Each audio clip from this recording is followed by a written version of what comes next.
नमस्कार, मी सुवर्णा. संध्याकाळच्या बातम्यांमध्ये आपल्या सगळ्यांचं स्वागत. सुरुवात या बुलेटिनची आपण औरंगाबादच्या एका महत्त्वाच्या बातमीने करतोय.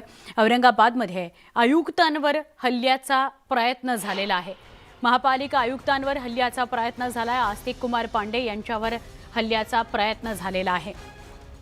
पालिका कर्मचाऱ्यांकडून याच्या निषेधार्थ काम बंद आंदोलन सुरू करण्यात आलंय.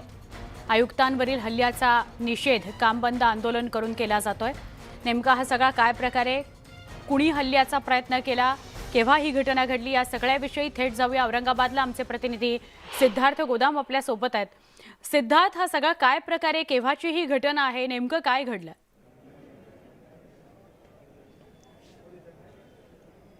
सुवर्णा, काही वेळापूर्वीची ही घटना आहे. आस्तिक कुमार पांडे घरी जात असताना दोन युवक या ठिकाणी त्यांना निवेदन द्यायला आले.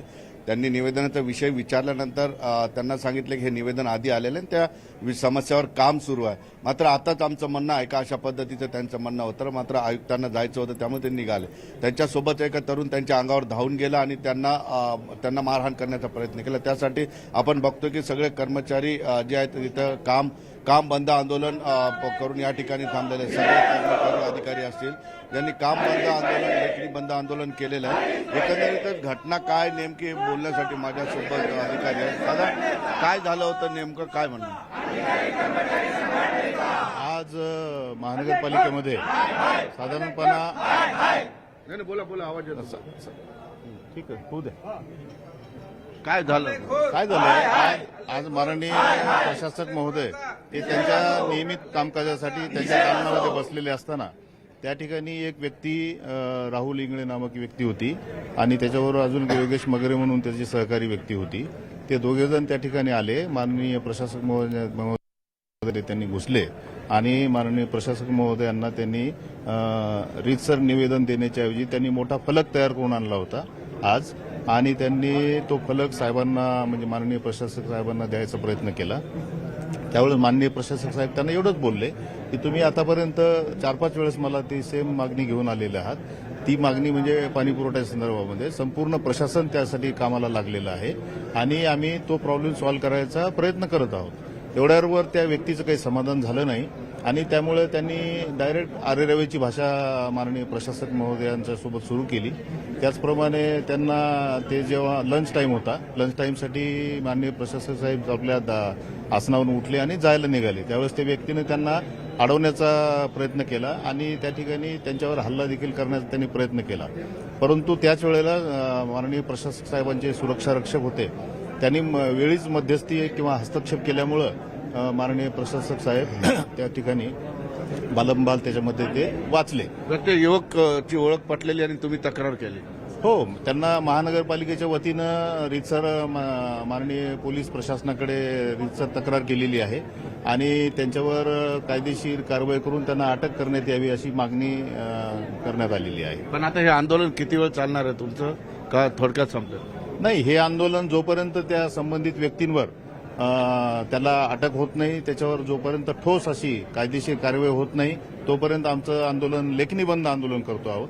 या आंदोलनामध्ये आम्ही पाणी पुरवठा आणि आरोग्य सेवा या दोन गोष्टींना वगळलेलं आहे, जेणेकरून जनतेला त्रास नाही झाला पाहिजे.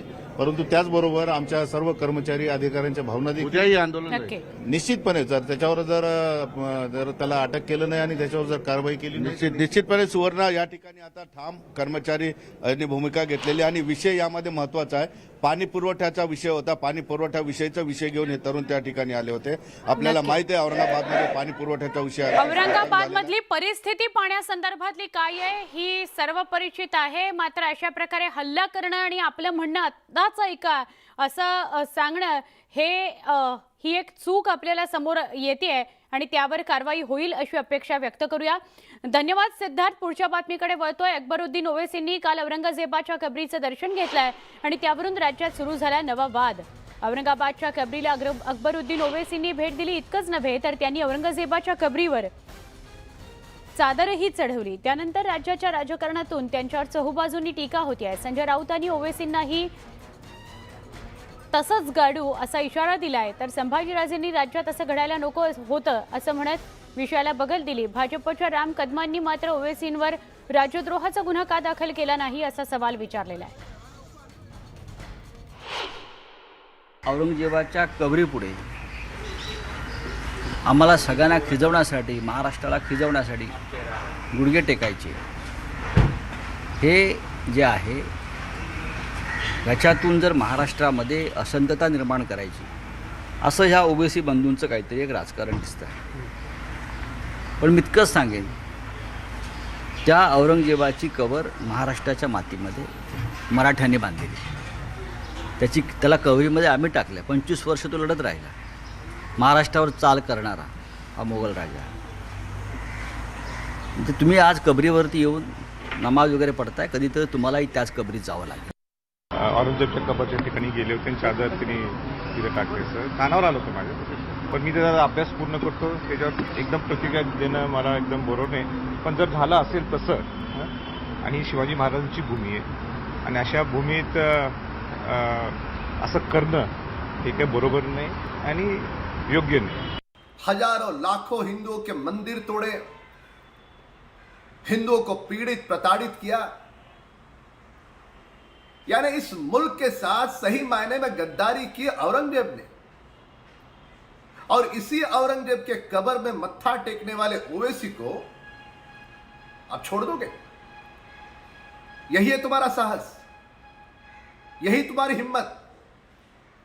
सही मायने में अगर राजद्रोह लगाना है तो इस मुल्क के साथ जिस औरंगजेब ने गद्दारी की और उसके कब्र पर जिसने मत्था टेका, उन पर जाकर के राजद्रोह लगाइए। कालीचरण महाराज यांनीही या संदर्भात टीका केली। तिथं मत्था टेकून त्यांनी हे दाखवलेलं आहे की तो हिरो आहे आमचा औरंगजेब, त्यांचा हिरो आहे। हिरो सारखं करण्याचा प्रयत्न करतो आपण आणि त्यांच्या तयारी आहेत हिरो सारखं करण्याच्या। आपण महामूर्ख हिंदू सडक्या जातीयवादात, वर्णवादात, भाषावादात आणि प्रांतवादात अटकलेलो आहे। आपण हे चारही सडके वाद सोडून जेव्हा हिंदुत्वाच्या धर्मध्वजेखाली एकीभूत होऊ तेव्हाच धर्माचं रक्षण होईल, हे आपण जाणलं पाहिजे, आपल्या नेत्यांनी जाणलं पाहिजे। कालीचरण महाराजांनी राज ठाकरेंवरही टीका केली। पूर्वीच्या भाषावादामुळे हिंदूंची मनं दुखावलेली आहेत। आपण जेव्हा मराठीची गोष्ट करतो तेव्हा आपल्यापासून गुजराती, मारवाडी, बंगाली, हिंदी, उडिया, तमिळ, तेलुगू तुटतील, हे सगळे हिंदू आहेत, असं कालीचरण म्हणाले। पूर्वीचे जे कारण घडलेले आहेत त्याच्यामुळे उत्तर भारतीय लोकांचे मन दुखलेले आहेत। जेव्हा आपण हिंदुत्वाचा अजेंडा पकडू हातात तेव्हा सगळा भारत, सगळे हिंदू आपले होतील। जेव्हा आपण भाषेची गोष्ट करू तर बाकीच्या भाषा तुटतील। जेव्हा आपण म्हणू की मी मराठी माणूसच श्रेष्ठ, तर गुजराती, मारवाडी, तमिळ, तेलुगू, मल्याळम, कन्नड, ओखमिया, उडिया, बंगाली हेही म्हणतील आम्ही श्रेष्ठ। तर हिंदुत्वाचा नाश झालेला आहे भाषावादामुळे, प्रांतवादामुळे, वर्णवादामुळे, जातीयवादामुळे। तर वर्णवाद, जातीयवाद, भाषावाद आणि प्रांतवाद हा आपण जोपर्यंत समूळ नष्ट करत नाही, भाषा नष्ट होणं संभव नाही, पण त्याच्यातला जो उच्च नीच आहे हा नष्ट होऊ शकतो आणि तो केला पाहिजे। मराठी माणूस म्हणू तर गुजराती तुटले, मारवाडी तुटले, बंगाली तुटले, ओखमिया, ओडिया, तमिळ, तेलुगू, मल्याळम, कन्नड सगळे तुटले ना। जर आपण हिंदू म्हणू तर सगळे एकीभूत झाले, जर आपण मराठी म्हणू तर सगळे तुटले बाकीचे। एमआयएमचे नेते अकबरुद्दीन ओवैसींनी औरंगजेबाच्या कबरीला भेट दिल्यामुळे सध्या राज्यातलं राजकारण तापलंय। भाजपचे आमदार नितेश राणे यांनी याच मुद्द्यावरून ठाकरे सरकारवर चौफेर टीका केली। अकबरुद्दीन ओवैसींना थेट आव्हानच दिलंय। पोलिसांना 10 मिनिटं बाजूला करा, याला औरंगजेबाकडे नाही पाठवलं तर आम्ही शिवरायांचे मावळे नाही, असं नितेश राणे म्हणाले। जय श्रीराम म्हणणाऱ्या लोकांवर तुम्ही देशद्रोहाचे गुन्हे टाकता आणि आज 24 तास उलटले त्या अकबरुद्दीनला, तर तुम्ही काही करण्याची तुमची हिम्मत नाही। म्हणूनच मी सांगितले, तुमची अगर हिम्मत नसेल तर फक्त 10 मिनिटं तुमच्या पोलिसांना सुट्टी द्या, 11 मिनिटं लागणार नाही। मग त्याला ना औरंगजेबच्या कबरीच्या बाजूला आम्ही झोपवलं तर नावाचा शिवप्रेमी आम्ही नाही। एमआयएमचे अकबरुद्दीन ओवैसी यांनी औरंगजेबाच्या कबरीचं दर्शन घेतल्यानं वादच पेटलाय। त्याचे पडसाद मुंबईपर्यंत पोहोचलेले आहेत। मनसैनिकांनी अकबरुद्दीन ओवैसींच्या प्रतिमेला जोडे मारले, तसंच चपला आणि अकबरुद्दीन यांचा फोटो एकत्र छापण्यात आला। चेंबूरच्या आरसीएफ पोलीस स्टेशनमध्ये तक्रार नोंदवण्यात आली। माणसांच्या भावना दुखावल्याप्रकरणी कारवाई करण्याची मागणी मनसैनिकांनी केली आहे।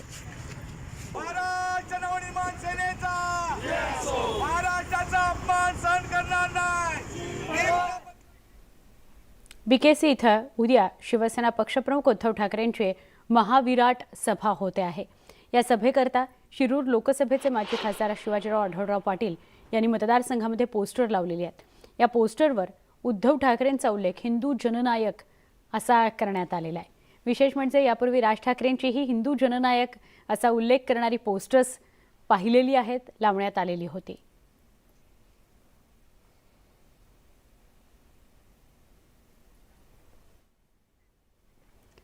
शिवसेनेच्या उद्या होणाऱ्या जाहीर सभेमध्ये शिवसेना पक्षप्रमुख आणि मुख्यमंत्री उद्धव ठाकरे विरोधकांच्या सगळ्या आरोपांना ठाकरी शैलीत उत्तर देणार आहेत. या सभेकरता शिवसेनेनं जोरदार तयारी केली आहे. वांद्रे कुर्ला संकुलातील सगळ्यात मोठ्या मैदानामध्ये ही सभा होते. शिवसेनेच्या या सभेच्या पूर्वतयारीविषयी अधिक सांगतायत आमचे प्रतिनिधी उदय जाधव.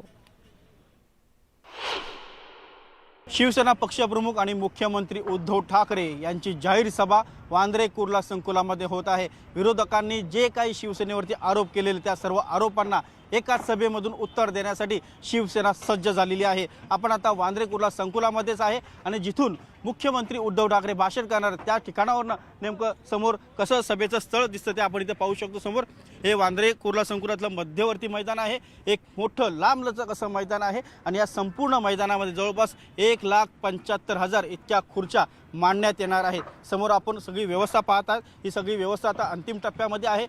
सर्वत्र भगवे झेंडे जे आहेत ते लावण्यात आलेले आहे. भगवं वातावरण जे आहे ते इथे निर्माण केलं गेलेलं आहे आणि दूरवर बसलेल्या सर्व शिवसैनिकांना शिवसेना पक्षप्रमुख आणि मुख्यमंत्री उद्धव ठाकरे यांचं भाषण स्पष्टपणे दिसावं आणि ऐकायला यावं या दृष्टिकोनातून संपूर्ण साऊंड व्यवस्था जी आहे ती देखील अतिशय अद्ययावत अशी इथे लावण्यात आलेली आहे. त्याचबरोबर एकूण संपूर्ण मैदानामध्ये 32 LED स्क्रीन जे आहेत त्या संपूर्ण दूरवरती विविध ठिकाणी लावण्यात येणार आहेत, जेणेकरून सर्वांना मुख्यमंत्री उद्धव ठाकरे यांचं भाषण पाहता येईल. कोणालाही त्या संदर्भात अडचण जी आहे ती निर्माण करता येणार नाही. त्याचबरोबर इथे पोलिसांचा फौजफाटा जो आहे तो देखील मोठा असणार आहे, कारण इथली सुरक्षा व्यवस्था जी आहे ती सर्वात मोठी असणार आहे. कारण राज्याचे अनेक ज्येष्ठ मंत्री असतील, शिवसेनेचे मोठे नेते असतील, ते सर्वजण इथे उपस्थित असणार आहे. संपूर्ण ठाकरे कुटुंबीय इथे उपस्थित असणार आहे. छत्रपती शिवाजी महाराज मैदान म्हणजेच आपलं शिवाजी पार्कवर ज्या प्रकारे शिवसेनेचा दसरा मेळावा होतो अगदी त्याच धर्तीवरती शिवसेनेची ही जाहीर सभा होणार आहे. विरोधकांकडून ज्या प्रकारे बूस्टर डोस सभा घेण्यात आलेल्या त्या बूस्टर डोस सभेला मास्टर डोस देणारी सभा असेल असं शिवसेनेकडून सांगण्यात येत आहे. त्याचबरोबर भोंग्याचं सोंग उतरवणार ही सभा असेल असं देखील शिवसेनेकडून सांगण्यात येत आहे. एक आक्रमक टीजर असतील किंवा इतर याचे बॅनर असतील ते प्रसिद्ध करण्यात आलेले. त्यामुळे राजकीय वातावरण जे आहे ते आधीच तापलेलं आहे. या सगळ्या वातावरणामध्ये आता शिवसेना पक्षप्रमुख उद्धव ठाकरे काय नेमकं शिवसैनिकांना मार्गदर्शन करतात आणि विरोधकांचा कसा ठाकरी शैलीमध्ये समाचार घेतात हे आता पाहावं लागणार आहे. व्हिडिओ जर्नलिस्ट प्रशांत मोहितेसह उदय जाधव, न्यूज 18 लोकमत, मुंबई. राज ठाकरेंच्या सुरक्षेत वाढ करण्यात आलेली आहे. एक महत्त्वाची बातमी आहे. राज्य सरकारकडून सुरक्षेत वाढ करण्यात आली आहे, पण पूर्वीचीच वाय दर्जाची अधिक दर्जाची Y+ दर्जाची सुरक्षा कायम असेल. सुरक्षेत एक पोलीस आणि एक इन्स्पेक्टर वाढवला गेला आहे. त्यामुळे मविया मनसेची थट्टा करते का असा सवाल बाळा नांदगावकरांनी उपस्थित केलेला आहे. बाळा नांदगावकरांनी उघड नाराजी व्यक्त करून दाखवलेली आहे. महाविकास आघाडी सरकार मनसेची थट्टा करते का असा सवाल सुरक्षेत जी वाढ करण्यात आली आहे त्यावरून बाळा नांदगावकरांनी केला आहे. आमच्या प्रतिनिधी प्रणाली कापसे यांच्याशी थेट बोलूया.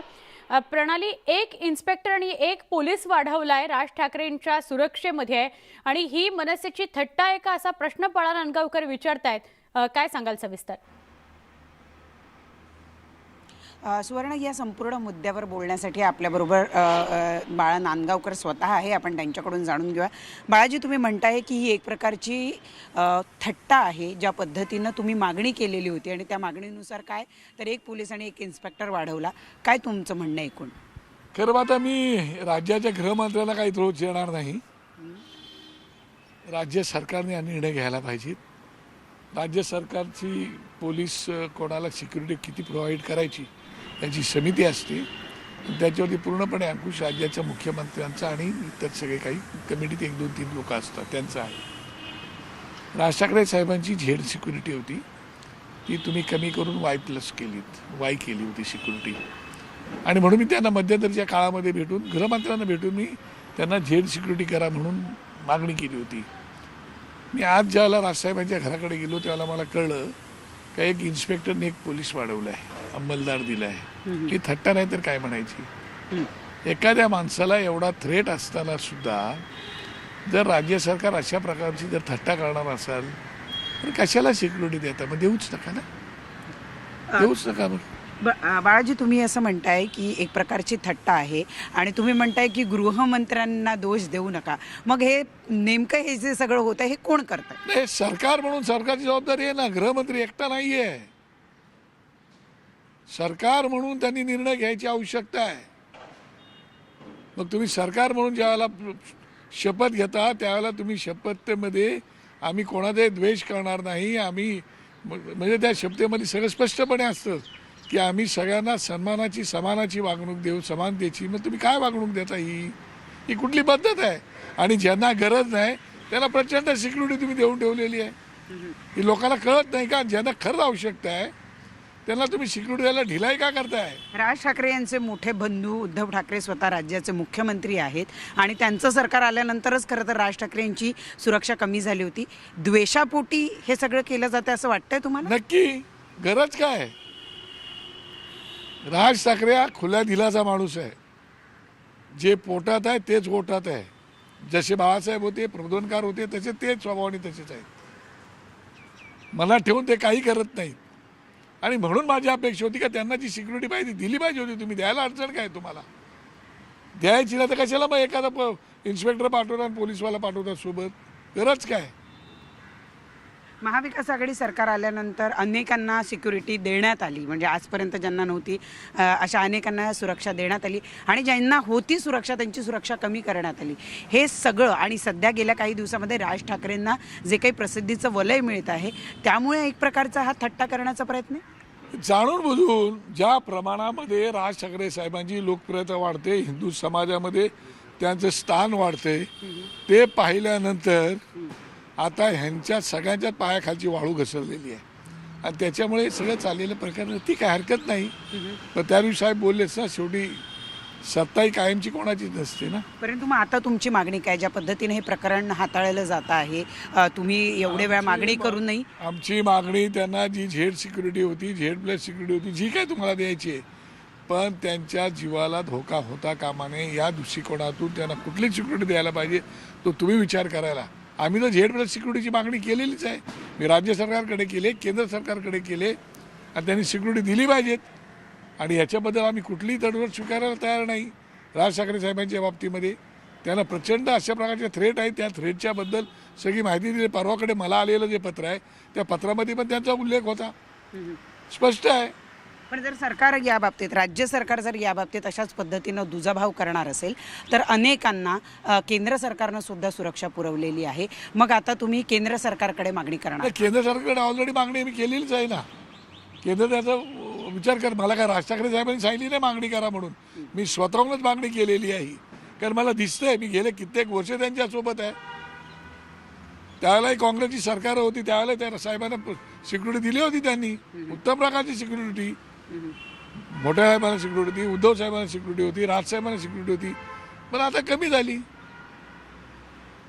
धन्यवाद आमच्याशी संवाद साधल्याबद्दल. तर हे होते बाळा नांदगावकर जे इथे स्पष्ट करतायत की राज ठाकरे यांना गेल्या काही दिवसामध्ये जी काही प्रसिद्धी मिळते आहे आणि त्यामुळे द्वेषापोटी महाविकास आघाडी सरकार मनसेची थट्टा करू पाहत आहे. नक्की. धन्यवाद प्रणाली. सविस्तर तूही माहिती दिलीस आणि बाळा नांदगावकर यांच्याशी सविस्तर संवाद साधलास त्याबद्दल. एक छोटासा ब्रेक घेऊया बुलेटिनमध्ये. अजून काही बातम्यांसाठी काही क्षणात पुन्हा भेटूया. बुलेटिनमध्ये पुन्हा एकदा स्वागत. NIA टेरर फंडिंग प्रकरणासंदर्भातली बातमी आहे. आरिफ शेख आणि शब्बीर शेख यांना कोठडी सुनावण्यात आलेली आहे. 20 मेपर्यंत या दोघांनाही कोठडी सुनावण्यात आलेली आहे. NIA कोठडी आहे. दोन्ही आरोपी डी कंपनीशी संबंधित आहेत. अधिक चौकशी आता NIA त्यांची करेल. मात्र NIA कोठडी 20 तारखेपर्यंत या दोन्ही आरोपींना मिळालेली आहे. आरिफ शेख आणि शब्बीर शेख अशी त्यांची नावं. हे जे दोन आरोपी आहेत त्या लोकांची कस्टडी हवे त्या लोकांना, कारण त्या लोकांच्याकडे छोटा शकीलच्याकडून पैसे येत होते आणि ते पैशातून ते लोक टेरर फंडिंग करत होते आणि मुंबईमध्ये आणि बरेच ठिकाणी ते लोक पॉलिटिशियन्स आणि इमिनेंट पर्सनॅलिटीज त्यांच्या टार्गेटवर होते ते टेरर फंडिंग. आणि ते आता पण बरेच महिन्यामध्ये ते लोक अजून काही टेरर ॲक्टिव्हिटीज करणार होते. मग दुसरं ते लोकांना कस्टडी हवं होतं कारण ते लोकांना हे ते डाऊट कुठे आहे आणि छोटा शकील कुठे आहे. तर माझा बचाव पक्ष म्हणून एवढाच आर्ग्युमेंट होता की जर तुम्हाला ह्या लोकांचे लोकेशन्स हवे, एवढे वर्ष तुम्ही का नाही घेतली ते संधी. एक दुसरं हे की 166 हे CRPC इंटरपोलच्याकडे तुम्ही त्याच्या मार्फताने फॉरेन कंट्रीज एम्बसीजला वगैरे तुम्ही काय पत्र लिहिलेले होते का केव्हा, की कुठे आहे छोटा शकील, तुम्हाला काहीतरी सस्पेशन असेल, कुठेतरी तुम्ही काही केलं असेल, काहीतरी सहज त्यांच्यासाठी की छोटा शकील कुठे आहे की किंवा दाऊद कुठे आहे त्याच्यासाठी ह्या लोकांना कस्टडी देऊ नये. हे माझं. मॅडम, कारवाई दरम्यान काही रोकड देखील जप्त केलेली आहे. असे कुठेही रिमांड ॲप्लिकेशनमध्ये कुठेही पंचनामा असं वगैरे काही केलं नव्हतं. हे सांगण्यासाठी की जेवढं पण त्या लोकांना काही कॅश भेटलाय त्याचं काही पंचनामा केलाय की काही नाही केलाय, तसं कोणतंही काही त्या लोकांनी रिमांड ॲप्लिकेशनमध्ये काही लिहिलेलं नाही. पुणे रेल्वे स्टेशनवर बॉम्ब सदृश वस्तू आढळली, त्यामुळे खळबळ माजलेली आहे. खबरदारी म्हणून प्लॅटफॉर्मही रिकामा करण्यात आला होता. तब्बल तासाभराच्या तपासणीनंतर चौकशीनंतर रेल्वे स्थानकावर सापडलेल्या या वस्तू बॉम्ब नसल्याचं स्पष्ट झालं. ज्या वस्तू मिळाल्या आहेत त्यांची तपासणी सुरू आहे. याआधी गुरुवारी समुद्रकिनारी स्फोटक सदृश वस्तू आढळली होती. बॉम्ब शोधक पथकाने 10 ते 12 स्फोटकाच्या कांड्या ताब्यात घेतल्या असून या स्फोटक कांड्या समुद्रकिनारी कशा आल्या यासाठी चौकशी सुरू आहे. काही घातपाताचा प्लॅन होता का याचीही चौकशी सुरू आहे. या सगळ्याचा तपास सुरू आहे. तर 9 मे रोजी नागपूरच्या रेल्वे स्थानकावर कमी क्षमतेची स्फोटकं आढळली होती. एका बॅगमध्ये सापडलेल्या स्फोटकांमध्ये एक बायकेट स्ट्रिप, 3.33 मीटर सेफ्टी फ्यूज आणि 54 डिटोनेटर्स नागपूरला सापडलेले होते. पुणे, उरण आणि नागपूर इथली ही दृश्य मागच्या अगदी काही दिवसांमधली स्फोटकं आढळल्याची ही घटना. स्टेशनला ते आपला सस्पिशियस ऑब्जेक्ट भेटलेला आहे. फर्स्ट इन्फॉर्मेशन अशी आहे की ते जिलेटिन नाही, पण आपले लोक BDDS टीम सगळे चेक करतायत आणि पुढील तपास आपला चालू आहे. सर, ते कुठे नेण्यात आले आता हे सगळं डिस्पोज केल्यानंतर आपण सांगू तुम्हाला. ठीक आहे सर. 8 दिवसांपूर्वी इथं धमकी देखील देण्यात आली होती की अशा पद्धतीने आम्ही रेल्वे स्टेशनवर करणार आहोत, बॉम्ब ठेवणार आहोत. नाही, आमच्याकडे तसं काही कंट्रोलला कॉल देखील होता सर. महाराष्ट्रामध्ये घातपात घडवण्याचा कट रचला जातो आहे का असा प्रश्न निर्माण झालाय. एकीकडे राज्यात बॉम्ब सदृश वस्तू सापडत असताना त्याआधी राज्यात विविध ठिकाणी मोठ्या प्रमाणावर तलवारींचा साठाही सापडला होता. औरंगाबादमध्ये एप्रिल महिन्यामध्ये कुरिअरनं तब्बल 37 तलवारी मागवण्यात आल्या होत्या. इतक्या मोठ्या प्रमाणात तलवारी कुरिअरनं मागवल्यानं एकच खळबळ उडाली होती. त्यानंतर पोलिसांनी तपासाची चक्र फिरवत तलवार मागवणाऱ्या एकाला अटक केली होती. धुळ्यात मुंबई आग्रा हायवेवर पेट्रोलिंग करताना शिरपूरकडून धुळ्याच्या दिशेनं भरधाव वेगाने जाणाऱ्या स्कॉर्पिओमधून 90 तलवारी पकडल्या गेल्या होत्या. पोलिसांनी पाठलाग करून या तलवारींसह 4 आरोपी पकडले.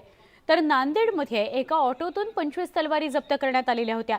शिवाजीनगर गुन्हे शोध पथकानं संशयावरून तपासणी केली असता या तलवारी आढळून आल्या होत्या. गोकुळनगर भागात केलेल्या या कारवाईत पोलिसांनी 2 आरोपींना ताब्यात घेतलं होतं.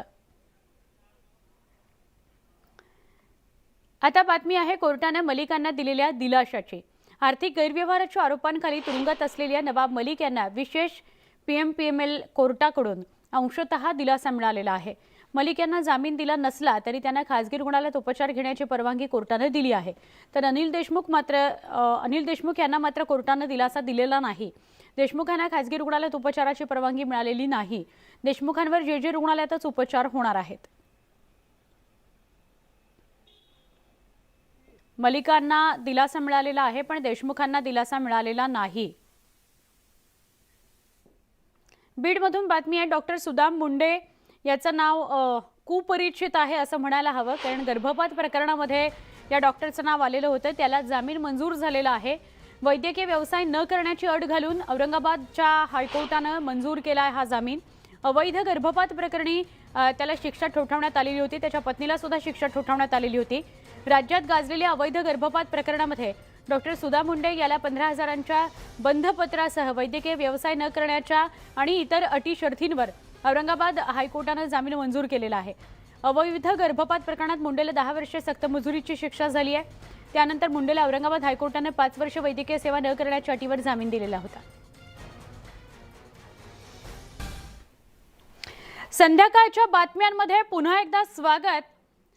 अनेकदा आपण सगळ्यांनी पाहिलेलं आहे की न्यूज 18 लोकमत बातम्यांच्या माध्यमातून सामान्यांचा आवाज स्थानिक प्रशासनापर्यंत मंत्र्यांपर्यंत पोहोचवण्याचा प्रयत्न करतं आणि त्याकरता न्यूज 18 लोकमत बातम्यांच्या माध्यमातून त्याचबरोबर विशेष कार्यक्रमांच्या माध्यमातून तुमच्यापर्यंत पोहोचतं, तुमचा आवाज बनण्याचा प्रयत्न करतं.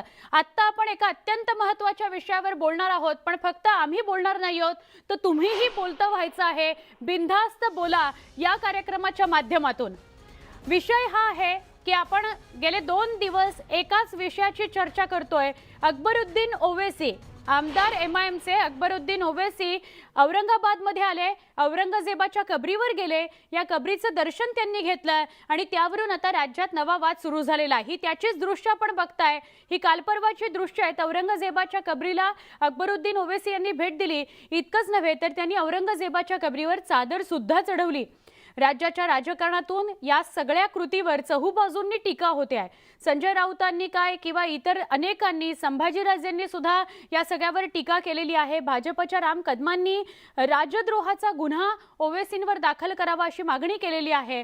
मुद्दा आहे की महाराष्ट्रामध्ये येऊन औरंगाबादमध्ये जाऊन औरंगजेबाच्या कबरीवर चादर चढवणं, या कबरीचं दर्शन घेणं याचा अर्थ काय?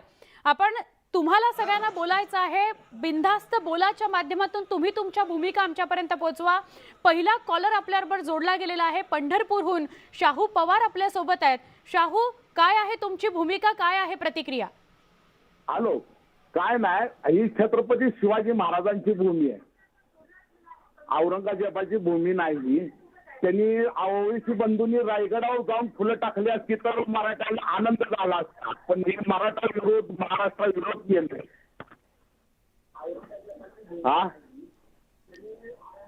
नक्की शाहू, आपली भूमिका, आपलं म्हणणं लक्षात आलंय, महाराष्ट्रानं ते ऐकलंय. धन्यवाद आपण प्रतिक्रिया दिलीत त्याबद्दल. खूप सारे कॉलर जोडले जात आहेत. 02268882737 म्हणजेच 68882737 वर कॉल करायचा आहे. अजून एक कॉलर जोडले गेलेले आहेत. नाशिकवरून भारत जोडले गेलेले आहेत. भारत, नमस्कार, आपली थेट प्रतिक्रिया नोंदवा. मॅडम, माझं एवढंच म्हणणं आहे की कोणी कोणाच्या कबरावर जाणं हे त्याच्या धर्माचं हे पावित्र्य आहे. मग ते कोणी आपला धर्म म्हणून ओबीसी साहेब जर नक्की भारत, आपला सलग आवाज आमच्यापर्यंत पोहोचत नाही, पण आपलं म्हणणं लक्षात आलं की प्रत्येकाला स्वतःचा धर्म पाळण्याची मुभा आहे. त्यामुळे ओवैसी जर तिथे गेले असतील तर त्यांनी त्यांचं काम केलेलं आहे, त्यावरून राजकारण होऊ नये. ओवैसींनी कबरीचं दर्शन घेणं हे कितपत योग्य, यावर महाराष्ट्राची जनता बोलते आहे. बिनधास्त बोला या कार्यक्रमामध्ये. तुम्हाला दूरध्वनी करायचा आहे 02268882737 या क्रमांकावर. आता आपल्याबरोबर अजून एक कॉलर जोडले गेलेले आहेत. देहू रोडवरून गजानन हिचके जोडले गेलेले आहेत. गजानन, नमस्कार, थेट प्रतिक्रिया द्या. तर या लोकांना नेहरूने जोडलेलं आहे, नेहरूने याला इथं थांबवलेलं आहे. ऍक्च्युली तसं यांची जमीन नाही, इथं यांची जमीन पाकिस्तानमध्ये आहे. पण या लोकांना दर्शन घेण्यासाठी हा अधिकार आहेच ना, मग शेवटीला कोणी असो. पण हे नेहरूने हे केलेलं आहे, अघोषित काम केलेलं आहे काय, म्हणून त्यांना तो अधिकार आहेच आहे ना. काफर मुसलमान जे आहेत ते मिशावाले, ते काफर मुसलमान आहेत. हे मिशा काढलेले मुसलमान हे काफर मुसलमान आहेत. बरोबर गजानन, आपली प्रतिक्रिया लक्षात आली. धन्यवाद न्यूज 18 लोकमतशी बोलल्याबद्दल. धाराशिव इथून राहुल कांबळे जोडले गेले आहेत. राहुल, काय आहे आपली प्रतिक्रिया?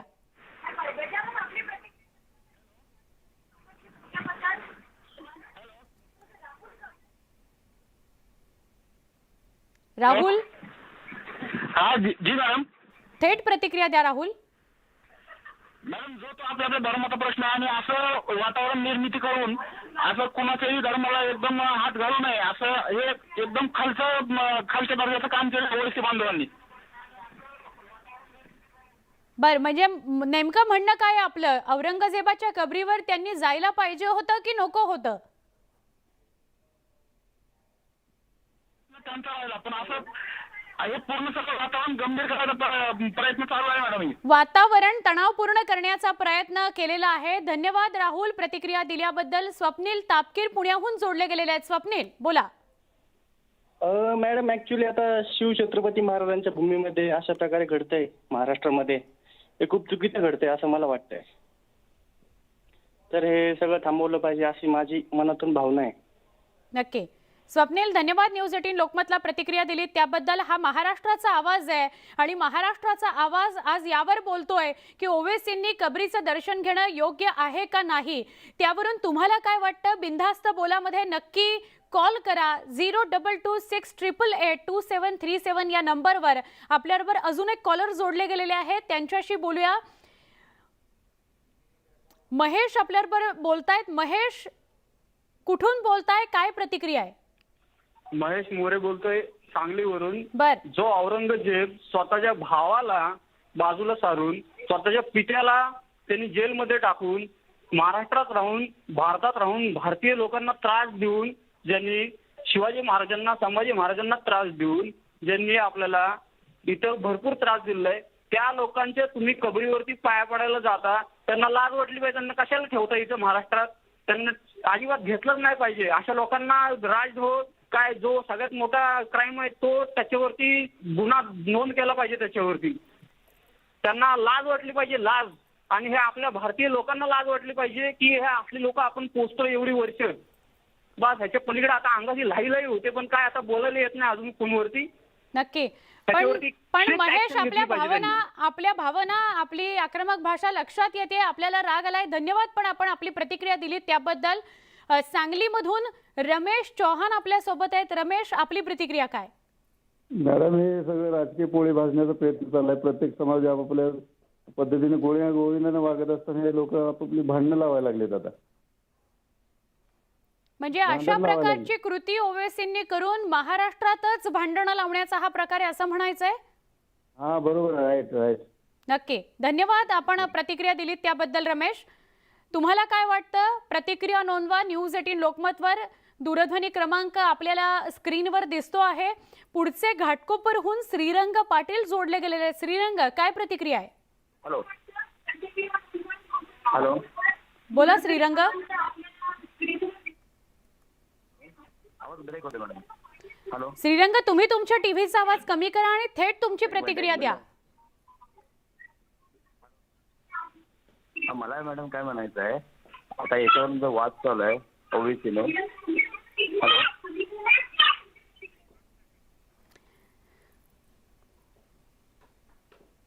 श्रीरंग, धन्यवाद प्रतिक्रिया दिल्याबद्दल. तुमचा आवाज आमच्यापर्यंत पोहोचत नाहीये. पुढचे फोनर आहेत सुधीर शिंदे धुळ्याहून. सुधीर, थेट प्रतिक्रिया द्या.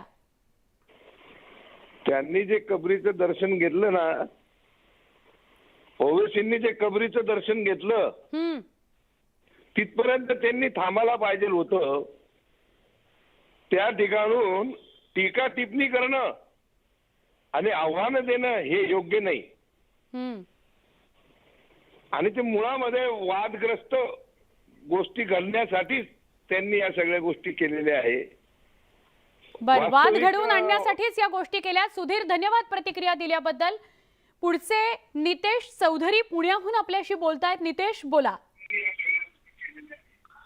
हॅलो नितेश, थेट प्रतिक्रिया द्या. हॅलो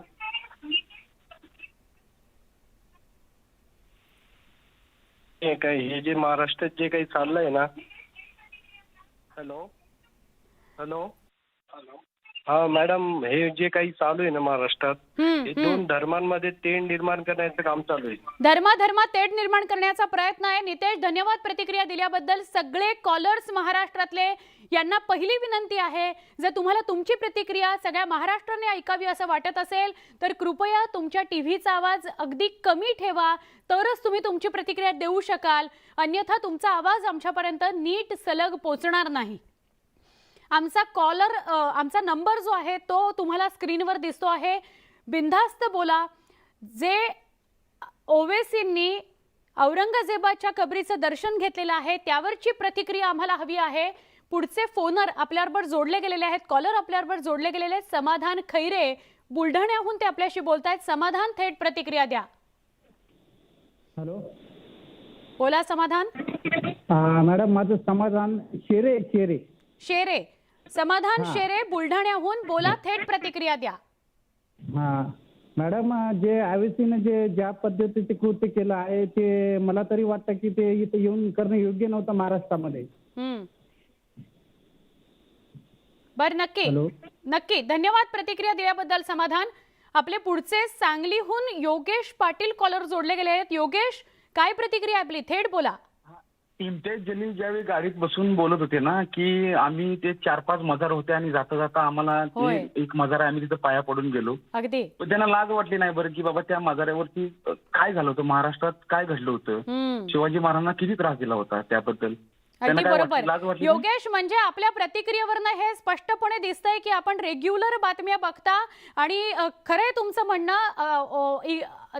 ज्या वेळेला इम्तियाज जलील यांनी सारवासारव करण्याचा प्रयत्न केला तेव्हा त्यांनी हेच उत्तर दिलेलं होतं की आजूबाजूला असलेल्या सगळ्या मजार ज्या आहेत तिथे गेलेलो होतो आणि सगळेच जण तिथे आल्यावर दर्शन घेतात. औरंगजेबाची सुद्धा तिथे समाधी आहे, तिथेही दर्शन घेतलं जातं, अशीच प्रतिक्रिया दिली होती. धन्यवाद योगेश, आपण सविस्तर प्रतिक्रिया दिली त्याबद्दल. योगेश पाटील होते सांगलीहून. ते असं म्हणतायत की सारवासारव करण्याचा इम्तियाज जलील यांनी प्रयत्न केला पण ही कृती अयोग्य आहे. औरंगाबादहून सुरेश जोडले गेलेले आहेत. सुरेश, काय प्रतिक्रिया आहे? मॅडम, कसं आहे माहिती आहे का, महाराष्ट्रामध्ये कुठेही शेवटी बाकीचे लोक निघून जातील, महाराष्ट्रातनं भारतातनं निघून जातील. हिंदूंनी कुठे जायचं?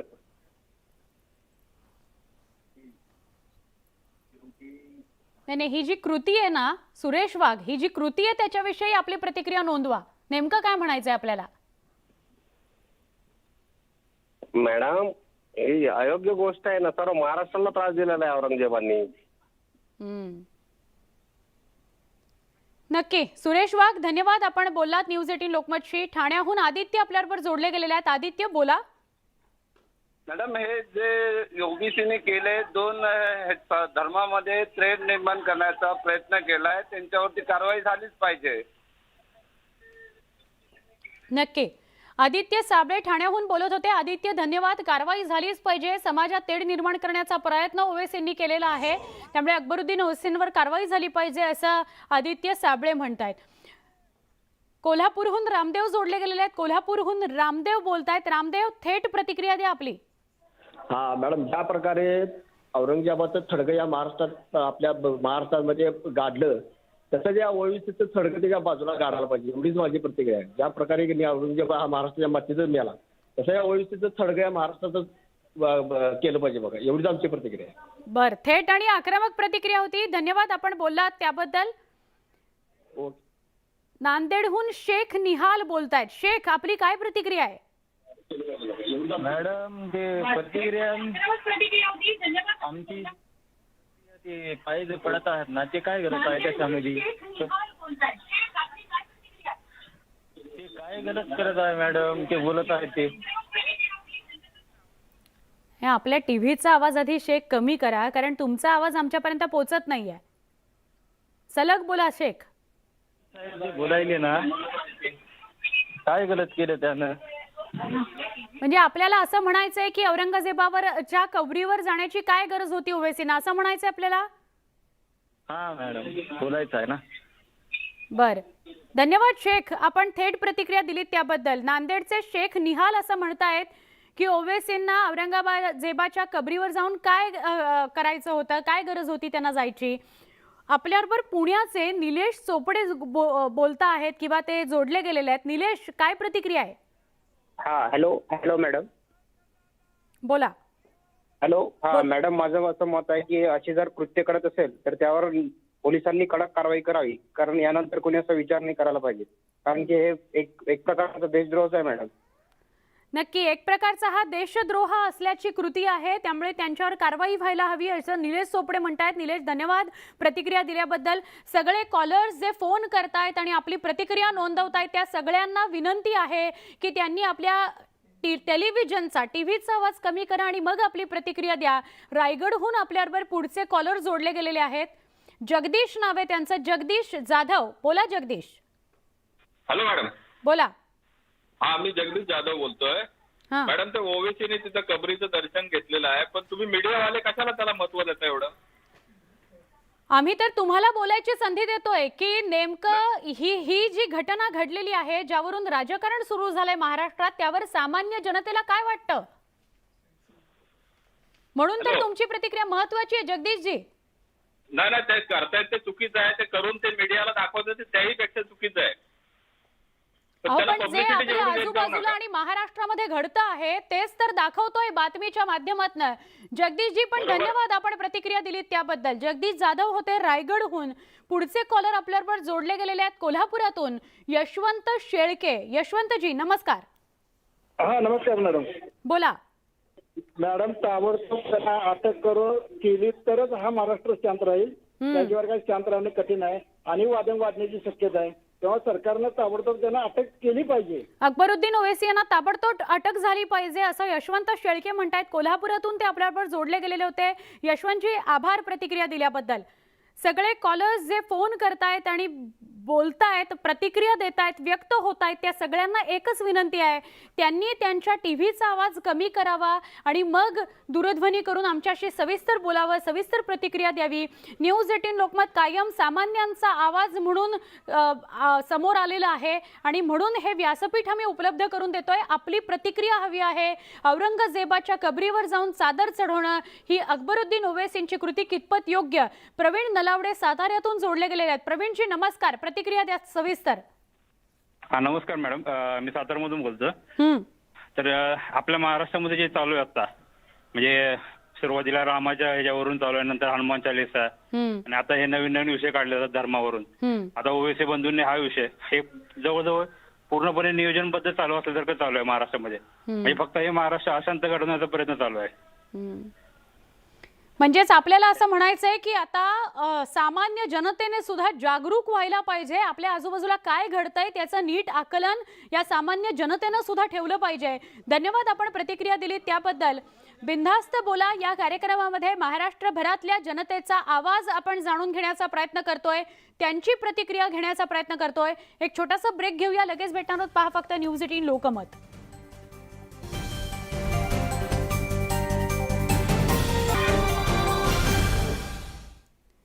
बुलेटिनमध्ये पुन्हा एकदा स्वागत. न्यूज 18 लोकमतची संवाद यात्रा आज आई तुळजाभवानीच्या तुळजापुरामध्ये आहे. जाऊया थेट माझा सहकारी विशाल परदेशी याच्याकडे. विशाल.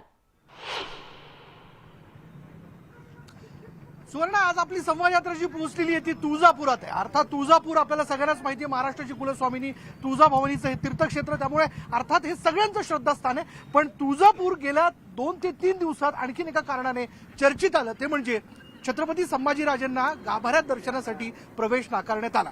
शिवाय इथले काही स्थानिक प्रश्न देखील आहेत, शेतकऱ्यांचे प्रश्न देखील आहेत, राज्यावरती देखील बोट आहे, केंद्रावरती देखील आरोप होणार आहेत. अशा सगळ्या वेगवेगळ्या प्रश्नांना घेऊन त्या प्रश्नांची उत्तरं मिळवण्याचा प्रयत्न आजच्या या संवाद यात्रेच्या एपिसोडमध्ये, या भागामध्ये आज आपण करणार आहोत. त्यामुळे थोड्याच वेळात पाहायला विसरू नका, थेट तुळजापूरहून आई भवानीच्या साक्षीने पार पडणारी ही संवाद यात्रा फक्त न्यूज 18 लोकमतवर. सुवर्णा. नक्की विशाल, काही क्षणात तुझ्यापर्यंत पोहोचतो. यानंतर आपण संवाद यात्रा हा कार्यक्रम बघणार आहोत. या बुलेटिनमध्ये इथेच थांबतोय. न्यूज 18 लोकमतच्या यूट्यूब चॅनलला सबस्क्राईब करायला विसरू नका. फेसबुक, ट्विटर आणि इंस्टाग्रामवर आम्हाला फॉलो करा, म्हणजे सगळ्या ताज्या घडामोडी तुमच्यापर्यंत पोहोचत राहतील. पहा फक्त न्यूज 18 लोकमत.